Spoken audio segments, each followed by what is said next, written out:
नमस्कार दोस्तों, राम राम। ये EMRS, ठीक है, EMRS प्री के लिए काफ़ी महत्वपूर्ण है, उपयोगी है और आए हुए क्वेश्चन है ये, ठीक है, मनोविज्ञान के और जो टीचिंग लर्निंग है ना वो है उसके हैं, अंडरस्टैंडिंग टीचिंग लर्निंग के, है ना। तो EMRS जो प्री है, TGT PGT PRT और 1/3 है ये जो EMRS में, है ना, तो उसके लिए खासतौर से उपयोगी है। KVS NBS यानी जिसमें भी मनोविज्ञान है उन सभी के लिए काम का है। तो EMRS प्री के लिए खासतौर से है। अधिगम का अभिप्राय है, बताइए, ये देख चुके हैं क्या अपन? स्कूल में पाठ्यचर्या का क्या प्रयोजन है, बताइए भाई। स्कूलों में पाठ्यचर्या का क्या प्रयोजन है? अधिगम लक्ष्यों का मानकीकरण, समय पर परीक्षाओं का आयोजन, अनुदेशन उद्देश्यों की प्राप्ति, समय पर पाठ्यक्रम पूरा करना। पहले खुद से करने की कोशिश करेंगे, सही जाए या गलत जाए उससे कोई मुद्दा नहीं है, फिर बाद में आंसर देखेंगे और यही सबसे बेस्ट तरीका होता है, ठीक है। पढ़ के डायरेक्ट आंसर देख के करने में कोई मतलब नहीं है।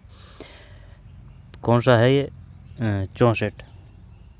64 में एक है, 64 में एक है, यानी कि अधिगम लक्ष्यों का मानकीकरण। और क्या था? माहौल निम्नलिखित में किसका अवयव है? माहौल निम्नलिखित में किसका अवयव है? रचनावाद का, यथार्थवाद का, सशक्तवाद का, व्यवहारवाद का। माहौल रचनावाद, माहौल रचनावाद। 63 में गलत है, 63 में 4 है, व्यवहारवाद है। माहौल निम्नलिखित किसका अवयव? अबे ये कल ही पढ़े थे क्वेश्चन, लेकिन वही बात है। माहौल निम्नलिखित में किसका अवयव है? अवयव है व्यवहारवाद, ठीक है, यानी कि 63 में 4 व्यवहारवाद है। फिर निम्नलिखित में ऑफिशियल आंसर की से ही बता रहा हूँ मैं आपको ना। निम्नलिखित में किससे कक्षा में अधिगम की अभिवृद्धि होती है? प्रश्न पूछने की तकनीक, व्याख्या विधि, श्रव्य दृश्य उपकरण प्रयोग। ये तो यही है इसमें, तो श्रव्य दृश्य 62 में 3 है ना, सही है ये, श्रव्य दृश्य उपकरण प्रयोग। आगे चलते हैं और इसमें कहता है माहौल निम्नलिखित में से व्यवहारवाद है भाई ये, ठीक, रचनावाद नहीं है। व्यवहारवाद निम्न किसका अवयव है? व्यवहारवाद, ठीक है। इसके बाद में स्कूल में पाठ्यचर्या का क्या प्रयोजन है? पाठ्यचर्या का क्या प्रयोजन है? एक है, यानी कि अधिगम लक्ष्यों का मानकीकरण। स्कूलों में पाठ्यचर्या का क्या प्रयोजन है? अधिगम लक्ष्यों का मानकीकरण है। सीटेट के भी लिए काम का है ये। अधिगम का अभिप्राय है तो सकारात्मक परिवर्तित व्यवहार, ज्ञान प्राप्त करना, उच्च शिक्षित उत्कृष्टता प्राप्त करना। अधिगम का अभिप्राय है, बताइए भाई क्या करें इसमें। अधिगम का अभिप्राय है उच्च शैक्षिक उत्कृष्टता प्राप्त करना, ज्ञान प्राप्त करना, परिस्थितियों का छल योजन, सकारात्मक परिवर्तित व्यवहार। 4 देखते हैं 65 में 4 सही है ना। सकारात्मक परिवर्तित व्यवहार, वो लगता तो क्या है कि सभी सही है ना, यही बेस्ट है। ये हरणों को तो ये KBS का पेपर है, लेकिन अब KBS का तो है सिलेबस चेंज हो चुका है, KBS NBS का। उनमें तो क्या है कि 1/3 है प्री में, मेन में 1/4 है, लेकिन उनमें जो प्री आएगी ना उसमें 20 मैथ, 20 रीजनिंग, 20 करंट, 20 कंप्यूटर, है ना, उस प्रकार के आएंगे। लेकिन जो EMRS की प्री है ना उसमें जैसे कि 15 ICT और 10 GK और 15 रीजनिंग और बाकी के 30 और 20, है ना, ये इसी प्रकार के क्वेश्चन आएंगे। और 10 NEP शिक्षा नीति। तो प्री करने क्वालिफाई के लिए 1/3 नेगेटिव है, तो ये जो है ना इनका बहुत बड़ा रोल है, इस वजह से इनको देख रहे हैं, ठीक है। EMRS की 2023 में ही लगी थी और KVS है ना इसकी भी 2023 में लगी, महीना 2 महीना का अंतर था, एग्ज़ाम लगी थी तब। तो वो भी देख लेंगे, है ना, उनका ज़्यादा पेपर नहीं है, और ये भी देख लेंगे। अधिगम का अभिप्राय है, बताइए, ये हो गया। सकारात्मक परिवर्तित व्यवहार है 65 में 4 है। जब बालक को जीवन की स्थितियों में उद्भाषित किया जाता है तो यह अधिगम कहलाता है। जब बालक को जीवन की स्थितियों से उद्भाषित मतलब देखते हैं इसमें क्या है। Which the child is directly expose to life situation the learning is called. जब बालक को जीवन की स्थितियों से, बताइए भाई क्या करें इसमें। जब बालक को जीवन की स्थितियों से उद्भाषित किया जाता है तो यह अधिगम कहलाता है। स्वाभाविक अधिगम, सशक्त, अनुभवात्मक अधिगम, यथार्थपरक अधिगम। यार यथार्थपरक कर दें सशक्त हटा देते हैं, है ना। स्वाभाविक जीवन की स्थितियों से उद्भाषित किया जाता है, इंग्लिश से ही आएगा ये समझ में। When the child is directly expose to life situation the learning is call. तो फिर स्वाभाविक अधिगम कर दें, अनुभवात्मक अधिगम, यथार्थपरक अधिगम, यथार्थपरक जीवन की स्थितियों से, जीवन की स्थितियों परिस्थितियों, तो अनुभवात्मक करते हैं, अनुभवात्मक। 66 3 है, क्योंकि ये जो 67 है ना, तो ये अगले क्वेश्चन का है, तो ये 66 है ना। तो 66 में 3 है, 66 में 3 अनुभवात्मक अधिगम है, अनुभवात्मक, ठीक। एक्सपीरियंस की बात कर रहा है। फिर NEP आ गया और ये क्वेश्चन आएगा, है ना, पहले आ चुका है और आएगा, ये दोबारा भी क्वेश्चन आएगा। ये राष्ट्रीय शिक्षा नीति 2020 में स्कूली शिक्षा की संरचना के प्रतिरूप को निम्नलिखित किस रूप में रूपांतरित है ना, रूपांतरित किया गया है, बताइए भाई। जब ये वो है 5 3 3 4, 5 3 3 4, हाँ 5 3 3 4 है, यानी कि 5 3 3, तो इसका मतलब ये हो जाएगा 5 3 3 4 है ना, तो 1 से 5, ठीक है, 1 से 5, 1 से 5 ही हो गया। फिर 5 6 7 8, ठीक है, 6 7 8, 3 ये हो जाएगा 8 ही तक। फिर 8 गया, फिर 9 10 11, है ना, ये तीसरा हो जाएगा 11। अब फिर 11 से लीजिए, यानी कि BA तो है ये 3 साल और 1, यानी कि 12 प्लस BA है, जो लास्ट के जो 4 साल है, 12वीं प्लस BA है ये, और ये 9वीं 10वीं 11वीं है, ये जो 3 है ना, ये बीच का जो 4 से आगे जो 3 है, इसका मतलब है 9वीं 10वीं 11वीं, और ये जो 3 है इसका मतलब है 6ठी 7ठी 8ठी, ठीक। और ये 1 से 5 भाई, 5 तो 5 आ गया, तो 1 से 5 तक ऐसे याद कर सकते हैं, ठीक। अगर ये 1 से 5 हो जाएगा ना, तो फिर तो पकड़ जाएंगे कि भाई 6 7 8 का ये 3, फिर 9 10 11 का ये 3, फिर 12वीं, फिर 13वीं 14वीं 15वीं, है ना, ऐसे। तो 5 3 3 4, 5 3 3 4। वन का भ्रमण करने से बालक में क्या विकसित होगा? तो कल्पना, चिंतन, अभिव्यक्ति की शक्ति, आत्मगणवेषण क्षमता, अभिव्यक्ति की शक्ति, अभिव्यक्ति की शक्ति नहीं, इंग्लिश क्या है, imagination power, power of experience, thinking ability, self exploration capacity. One का भ्रमण, तो अभिव्यक्ति की शक्ति, थिंकिंग ऑफ एबिलिटी, चिंतन क्षमता, सेल्फ, यही आएगा ये, सेल्फ का बड़ा महत्व देखते हैं, ये शायद यही आएगा 68 में एक है, ठीक है। आत्मगणवेषण क्षमता, आत्मगणवेषण मतलब सेल्फ एक्सप्लोरिंग कैपेसिटी। फिर प्रशासन के अतिरिक्त प्रधानाध्यापक का मुख्य अध्यवसायिक दायित्व है, प्रशासन के अतिरिक्त प्रधानाध्यापक का मुख्य अध्यवसायिक दायित्व है, क्या है भाई इसमें? प्रशासन के अतिरिक्त प्रधानाध्यापक का मुख्य अध्यावसायिक दायित्व है। प्रधानाचार्य प्रिंसिपल की बात कर रहा है ना, हेडमास्टर की। प्रिंसिपल होता है 11वीं 12वीं का, हेडमास्टर होता है शायद 10वीं तक, ठीक है, हेडमास्टर कक्षा 10वीं तक, प्रिंसिपल 11वीं से 12वीं। मुख्य अध्यापसायिक दायित्व है पर्यवेक्षण करना, प्रशासन के अतिरिक्त पदाधिकारियों के साथ संपर्क, विद्यालय का नियंत्रण, अध्यापन तो नहीं आएगा, है ना। प्रशासन के अतिरिक्त प्रधानाध्यापक का मुख्य अध्यवसायी दायित्व है पदाधिकारियों के साथ संपर्क, ये तो हटा देते हैं, ये तो हटा दिया। पर्यवेक्षण, ऑब्जर्वेशन, विद्यालय का नियंत्रण, अध्यापन। क्या ही करे अब इसमें, इस बंदे ने क्या किया है, इसने एक किया है भाई, पर्यवेक्षण। सुपरविजन, लिविजन with the authority, controlling the school teaching. तो कंट्रोलिंग टीचिंग करें या फिर ये सुपरविजन करें, देख लेते हैं। 69 4 है भाई, अध्यापन, अध्यापन ही बेस्ट है, सही है भाई। ये तो दे दिया ना, प्रशासन का तो दे दिया उसमें, प्रशासन में जब ये सब चीज़ आ चुकी है, विद्यालय का नियंत्रण है, प्राधिकारियों के साथ संपर्क है, पर्यवेक्षण है, अब रही बात उसकी, तो फिर ये अध्यापन तो भाई पढ़ाना भी तो आना चाहिए उस पर। और ऑप्शन करे तो इसका मतलब पढ़ाना नहीं जानता है, कहने का मतलब ये है, तो अध्यापन है इसमें। निम्नलिखित में से क्या शिक्षा का कार्य नहीं हो सकता? समाज में ज्ञान का पारिपोषण, कट्टरपंथ और अंधविश्वास का प्रसार, समाज का रूपांतरण, स्वस्थ समाज का निर्माण। निम्नलिखित में क्या शिक्षा का कार्य नहीं हो सकता है? शिक्षा का कार्य नहीं हो सकता है। निम्न में से क्या शिक्षा का कार्य नहीं हो सकता है? तो समाज में ज्ञान का पारेषण है। पारेषण मतलब क्या है भाई? Transmitting knowledge to the society. Transmitting knowledge to the society शिक्षा का कार्य नहीं हो सकता। समाज में ज्ञान का पारेषण, कट्टरपंथ अंधविश्वास का प्रसार, समाज का रूपांतरण, स्वस्थ समाज, यही आ जाएगा। इसमें तो अलग ही दिख रहा है। सही है ये तो 70 में 2। फिर अधिगम निःशक्तता कहलाती है। अधिगम निःशक्तता का मतलब है जैसे कि भाई अगर वो ग्राफिया की बात करेगा ना तो लिखने से संबंधित है। डिसलेक्सिया की बात करेगा ना तो वो बोलने से संबंधित है। कैलकुलिया की बात करेगा तो वो गणित से संबंधित है, यानी कि कैलकुलेटर। ठीक है। और भी है।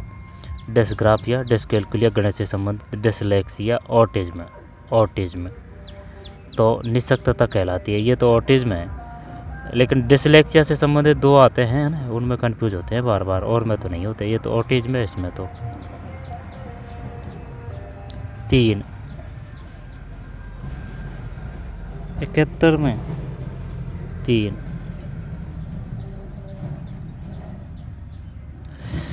अरे गलत गया भैया, वो ध्यान नहीं दिया ना। अधिगम की बात कर रहा है, अपन ने निःशक्तता पे ध्यान दिया था, है ना। डायरेक्ट निःशक्तता पे ध्यान दिया था अपन ने, अधिगम की नहीं, अधिगम पे ध्यान नहीं दिया। डिसलेक्सिया यानी कि पढ़ने में अधिगम निःशक्तता कहलाती है।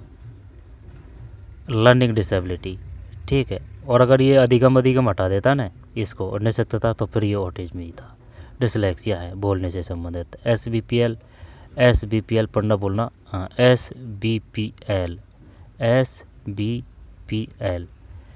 तो सुनना बोलना पढ़ना लिखना, सुनना बोलना पढ़ना लिखना, SBPL क्रम है ये। निम्नलिखित में किस कारणवश समुदाय एक महत्वपूर्ण शिक्षण और अधिगम केंद्र है?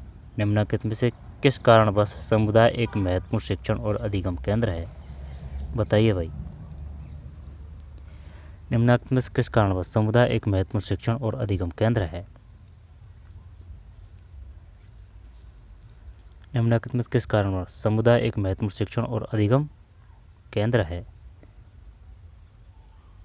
स्कूल के कार्यकलाप का प्रसार, इससे यथार्थ जगत में अधिगम का अवसर प्राप्त होता है। यह स्कूलों का प्रतिस्थापित स्वरूप है। यह अनौपचारिक अधिगम का स्रोत है।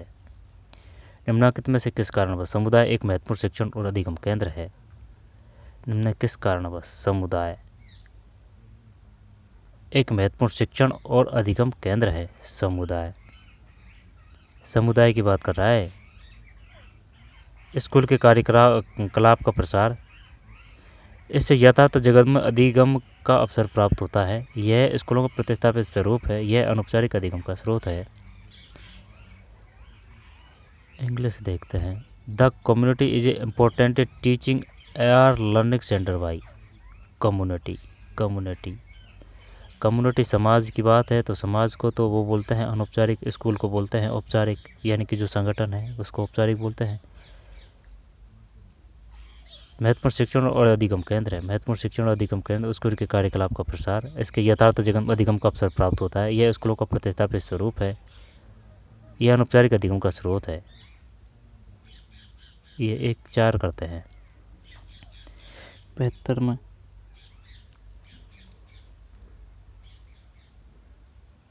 गलत है भाई, ये है अपना, ये आंसर है इसमें। निम्नलिखित में किस कारणवश समुदाय एक महत्वपूर्ण शिक्षण और अधिगम केंद्र है? इससे यथार्थ जगत में अधिगम का अवसर प्राप्त होता है। इस बंदे का सही है। फिर किस मंत्रालय में मनोदर्पण योजना का शुभारंभ किया है? किस मंत्रालय ने मनोदर्पण योजना का शुभारंभ किया है? नागर विमानन मंत्रालय, कृषि, पता नहीं भाई। शिक्षा मंत्रालय ही करते हैं वैसे इसमें। 73 में शिक्षा मंत्रालय, ठीक है। किस मंत्रालय ने मनोदर्पण योजना का शुभारंभ किया है? मनोदर्पण शिक्षा मंत्रालय है। निम्नलिखित में से क्या गंभीर मानसिक विकार है? तो दुश्चिंता, सिजोफ्रेनिया, अवसाद, द्विध्रुवीय विकार। अवसाद गंभीर मानसिक विकार है। दुश्चिंता तो कोई गंभीर मानसिक विकास नहीं है। अवसाद ये नॉर्मल बात है। ये सिजोफ्रेनिया करते हैं। 74 में एक है, ठीक है, सीजोफ्रेनिया। सीजोफ्रेनिया वैसे जानते नहीं है, लेकिन ये इस प्रकार से ऑप्शन लग रहा था, है ना, तो ऐसे कर दिया है सीजोफ्रेनिया। स्कूली बालक बालिकाओं में सामान्यतः कौन सा मानसिक विकार उत्पन्न होता है? बताइए भाई, स्कूली बालक बालिकाओं में सामान्यतः कौन सा मानसिक विकार उत्पन्न होता है? तो फिर ज्ञानेंद्र विकार, सामाजिक विकार, दुश्चिंत विकार, व्यवहारात्मक विकार।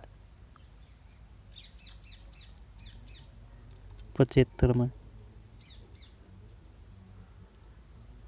3 है, दुश्चिंत विकार है। स्कूली बालक बालिकाओं में सामान्यतः कौन सा मानसिक विकार उत्पन्न होता है? स्कूली बालक बालिकाओं में सामान्यतः कौन सा मानसिक विकार होता है? दुश्चिंत विकार है। स्कूली बच्चों में मानसिक रुग्णता का मूल कारण क्या है? तो मानसिक रुग्णता, आनुवंशिक और मनोवैज्ञानिक तनाव, पोषण, गृह का वातावरण, समकक्ष बल, ये करते हैं। मानसिक रुग्णता का मूल कारण क्या है? ये तो सही जाना चाहिए। ये 4 किया है भाई इसने, समकक्ष बालकों का व्यवहार। स्कूली बच्चों में मानसिक रुग्णता का मूल कारण क्या है? समकक्ष बालकों का व्यवहार। एक करते हैं पढ़ तो, है ना, देखते हैं। 76 सही है, अपना सही है भाई, जीत गए जंग। ठीक है, आनुवंशिक और मनोवैज्ञानिक तनाव, ज़्यादा दिमाग लगा दिया, ये हो जाती है गलती। ठीक है, अपन पे भी होती है। निम्नलिखित में से कौन सी पहल दिव्यांगजनों के साथ सार्थक होगी? तो शारीरिक सहायता, आकलन और सहायता, संवेगात्मक सहयोग, शारीरिक चिकित्सा। दिव्यांगजनों के लिए सार्थक होगी संवेगात्मक सहयोग, आकलन और सहायता, शारीरिक सहायता।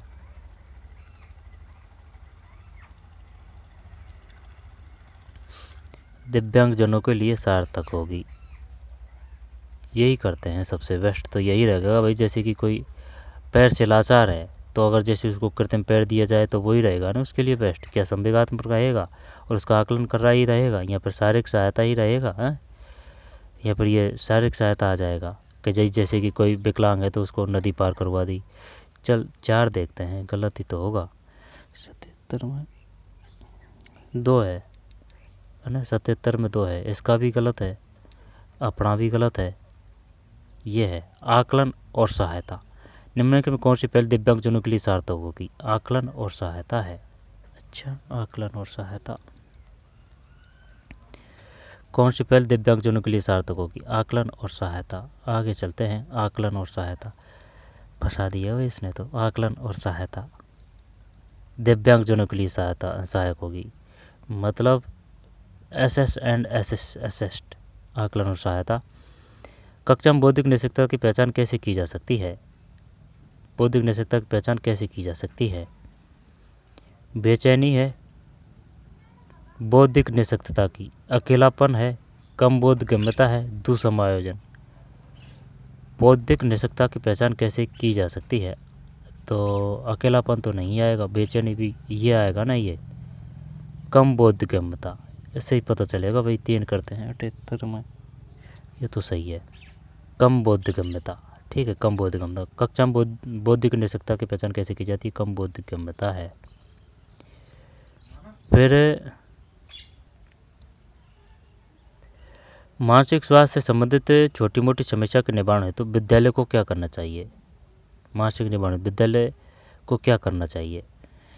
तो इसका आ जाएगा परामर्शन, चिकित्सीय उपचार, माता पिता से निरंतर संवाद, सामाजिक संवेगात्मक अधिगम का एकीकरण। मानसिक स्वास्थ्य से संबंधित छोटी और मोटी समस्या के निवारण हेतु विद्यालय को क्या करना चाहिए? तो परामर्शन है। मानसिक स्वास्थ्य से संबंधित छोटी मोटी समस्या के निवारण हेतु विद्यालय की पूछ रहा है। परामर्शन, चिकित्सीय उपचार, माता पिता से निरंतर संवाद, सामाजिक संवेगात्मक अधिगम का एकीकरण। चिकित्सकीय उपचार तो नहीं करेंगे, छोटी मोटी दिया है ना, इसको हटा। विद्यालय को क्या परामर्शन कर दें, माता पिता से निरंतर संवाद करें, सामाजिक संवेगात्मक अधिगम का एकीकरण। पता नहीं है भाई, 4 करते हैं। 7 9 4 सही है भाई, लेकिन श्योर नहीं थे अपन इस पर, है ना। सामाजिक संवेगात्मक अधिगम का एकीकरण। मानसिक स्वास्थ्य से संबंधित छोटी मोटी समस्या के निवारण हेतु विद्यालय को क्या करना चाहिए? सामाजिक संवेगात्मक अधिगम का एकीकरण। बालकों की मानसिक स्वास्थ्य की समस्या के निवारण में माता पिता की क्या भूमिका है? तो बताइए भाई क्या भूमिका है? किशोर बालक बालिकाओं के साथ साझा कार्यक्रम में रत होकर उनके साथ गुणवत्तापरक समय व्यतीत करना, यही आना चाहिए। देखते हैं दोबारा। बालक की मानसिक स्वास्थ्य की समस्या के निवारण में माता पिता की क्या भूमिका है? किशोर बालक बालिकाओं के साथ साझा कार्यकलाप में रत होकर उनके साथ गुणवत्तापरक समय व्यतीत करना। बालकों की मानसिक स्वास्थ्य की समस्या के निवारण में माता पिता की क्या भूमिका है?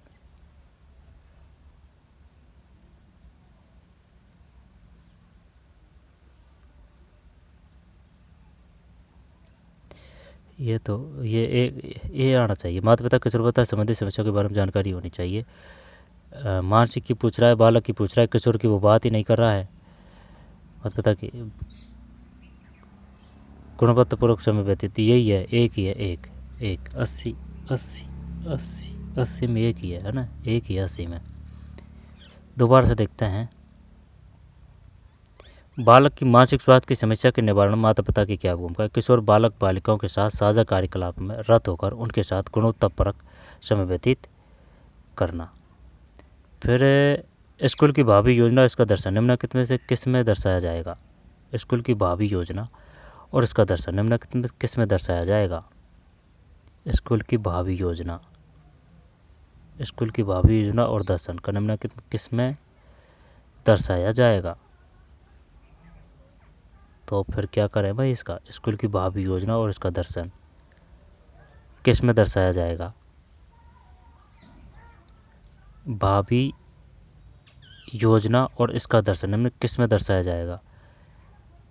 तो स्कूल की संदर्शिका, संस्थानिक योजना, विद्यालय विकास योजना, स्कूल की पत्रिका। स्कूल की भावी योजना, इंग्लिश देखते हैं। School magazine, school development plan, institutional plan, school परफेक्टिस। डेवलपमेंट प्लान कर दें क्या? डेवलपमेंट प्लान ही करते हैं। 3 81 में 3 सही है, 81 3 है। दोबारा से देखिए भाई। स्कूल की भावी योजना और इसका दर्शन निम्नलिखित किस में दर्शाया जाएगा? तो ये आ जाएगा 81 3, ठीक, विद्यालय विकास योजना। फिर किसी नेता को किस भूमिका में होना चाहिए? किसी नेता को किस भूमिका में होना चाहिए? प्रेरणादायक और निर्देशन, प्रबंधन, वास्तु प्रस्तुतिकर्ता, वित्त पोषक। किसी नेता को किस भूमिका में होना चाहिए? यही है, प्रेरणादायक और निर्देशक।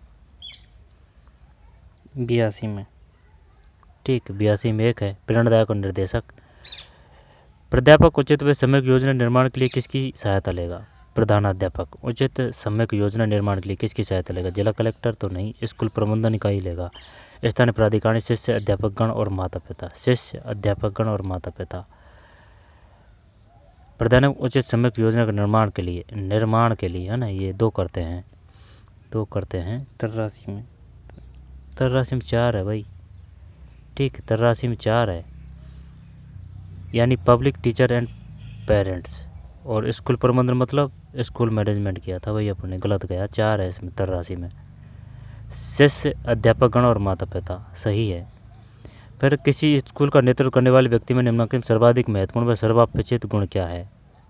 स्कूल का नेतृत्व करने वाले, सहयोग है, योग्यता है, या संकल्प शक्ति है, आक्रामकता नहीं आएगा, ये है ना, सहयोग नहीं, योग्यता करते हैं, योग्यता सबसे बेस्ट होती है।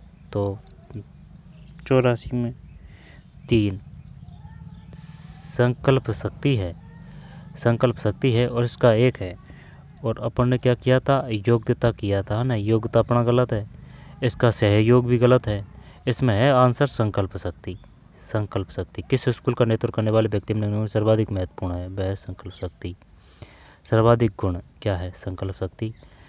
फिर रूपांतरकारी नेतृत्व की अवधारणा के अनुसार प्रभावी नेता को, तो रूपांतरकारी नेतृत्व की अवधारणा के अनुसार प्रभावी नेता को देखते हैं। 85 में क्या है?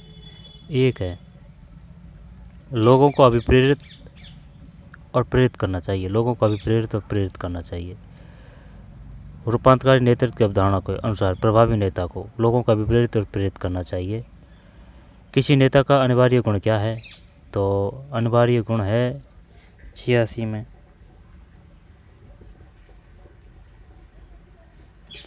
2 है।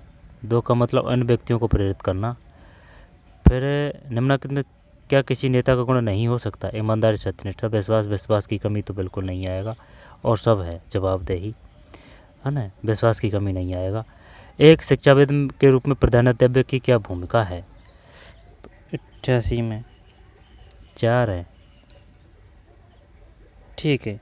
88 में 4 का मतलब है अकादमी को प्रशासनिक नेतृत्व प्रदान करना। फिर गति निर्धारक नेतृत्व का महत्वपूर्ण पदबंध है। गति निर्धारक नेतृत्व का महत्वपूर्ण पदबंध है 89 में 3 है। 3 का मतलब हम बड़ा स्वप्न देकर मानक निर्धारित करें। गति निर्धारक नेतृत्व का महत्वपूर्ण पदबंध है, हम बड़ा स्वप्न देकर मानक निर्धारित करें। ऐसा नेतृत्व जिसमें न्यूनतम नियंत्रण अंतर्ग्रस्त होता है, वह निम्नलिखित में से क्या है? 90 2 है। अस्चेप नेतृत्व, ऐसा नेतृत्व जिसमें न्यूनतम नियंत्रण अंतर्ग्रस्त होता है, वह निम्नलिखित में क्या है? वह नेतृत्व जिसमें न्यूनतम नियंत्रण अंतर्ग्रस्त होता है, अस्चेप नेतृत्व है। राष्ट्रीय शिक्षा नीति 2020 के अनुसार ECCE से क्या अभिप्रेरित है? ECCE से तो 91 में 4 है। Early childhood care and education, ECC early childhood care and education है। फिर राष्ट्रीय पारिचर्या रूपरेखा NCF 2005 किसके द्वारा तैयार किया गया था? तो ये किया गया था 3 राष्ट्रीय शिक्षक अनुसंधान प्रशिक्षण परिषद NCERT के द्वारा। फिर शिक्षा का अधिकार अधिनियम 2009 कब से लागू हुआ? 1 अप्रैल 2010 होना चाहिए भाई। इसमें 93 में 2 है, 1 अप्रैल 2010 है। 2009 कब से लागू हुआ? फिर NEP पद का तात्पर्य किससे है? NEP का मतलब है national education policy, new education policy. New है यहाँ पर नेशनल एजुकेशन पॉलिसी। 1 94 में सही है, नेशनल एजुकेशन पॉलिसी। फिर RTE शिक्षा का अधिकार अधिनियम 2009 में शिक्षक के लिए प्रति सप्ताह न्यूनतम कितने घंटे का शिक्षण निर्धारित किया गया है? बताइए भाई, शिक्षा का अधिकार अधिनियम 2009 में शिक्षक के लिए प्रति सप्ताह न्यूनतम कितने घंटे का शिक्षण निर्धारित किया गया है? न्यूनतम तो 45 है। 95 में 45 है, ठीक है।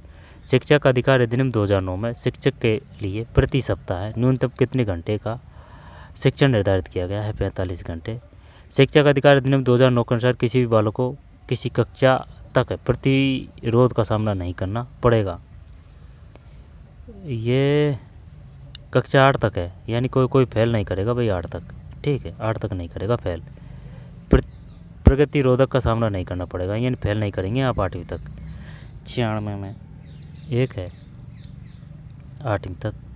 फिर यदि स्कूल में व्यावसायिक परामर्शदाताओं की उपलब्धता नहीं हो तो इसके परिणाम स्वरूप, यदि स्कूल में व्यावसायिक परामर्शदाताओं की उपलब्धता नहीं हो तो इसके परिणाम स्वरूप देखते हैं। 97 में 2 है। 2 का मतलब है बालकों में मानसिक रुग्णता विकार बढ़ेगा।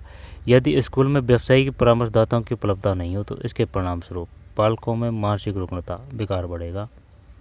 यदि स्कूल में व्यावसायिक परामर्शदाताओं की उपलब्धता नहीं हो तो इसके परिणाम स्वरूप बालकों में मानसिक रुग्णता विकार बढ़ेगा। 2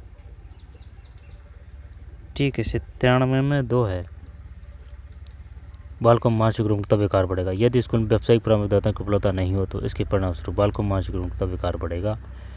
राष्ट्रीय शिक्षा नीति 2020 में मुख्यतः किस बात पर बल दिया गया है? पठन, लेखन, अंकगणित, बुनियादी साक्षरता और संख्या ज्ञान, केवल अपनी मातृभाषा को समझना, प्रकारीय साक्षरता और संख्या ज्ञान, ये करते हैं 3। 98 में 3 है। शिक्षा का अधिकार अधिनियम 2009 की धारा विद्यालय प्रबंधन समिति से संबंधित है। बताइए भाई, शिक्षा का अधिकार अधिनियम 2009 की कौन सी धारा विद्यालय प्रबंधन समिति से संबंधित है? तो 99 में 4 है, धारा 21 है, ठीक है। धारा 21 दोबारा देखते हैं। शिक्षा का अधिकार अधिनियम 2009 की कौन सी धारा विद्यालय प्रबंधन समिति से संबंधित है? धारा 21 धारा 21 धारा 21 धारा 21। शिक्षा का अधिकार अधिनियम 2009 की कौन सी धारा विद्यालय प्रबंधन समिति से संबंधित है? SMC। ठीक है, धारा 21 है SMC। RT एक्ट 2009 DIS विश्व school management committee, school management committee, तो ये धारा 21 है। शिक्षा का अधिकार अधिनियम 2009 के अनुसार माता पिता के अपने पुत्री पाले को स्कूल भेजेंगे, तो ये दायित्व है। ठीक है, दायित्व है या कर्तव्य है, अधिकार है। शिक्षा का अधिकार अधिनियम 2009 के अनुसार माता पिता है वे अपने पुत्री पाले को स्कूल भेजेंगे, तो ये दायित्व है, कर्तव्य है, अधिकार है, अधिकार है, अधिकार है, अधिकार करते हैं दिखाना। क्या है ये? 100 में दायित्व है भाई, इसका भी गलत है। ठीक है, अपना भी गलत है। 100 में 1 है। ठीक, दायित्व है, नहीं कर्तव्य, नहीं अधिकार, दायित्व दायित्व दायित्व। वर्ण और उच्चारण स्थान की दृष्टि से निम्न में असंगत युग्म है। असंगत है कंठ से तालुक। ठीक, तो ये हिंदी व्याकरण के हैं। ये तो निम्न में संख्या की दृष्टि से असंगत युग्म है। वह छात्र कक्षा में प्रथम है, बैक में रेखांकित शब्द है। ठीक, तो चलिए मिलते हैं कोई और वीडियो में। धन्यवाद।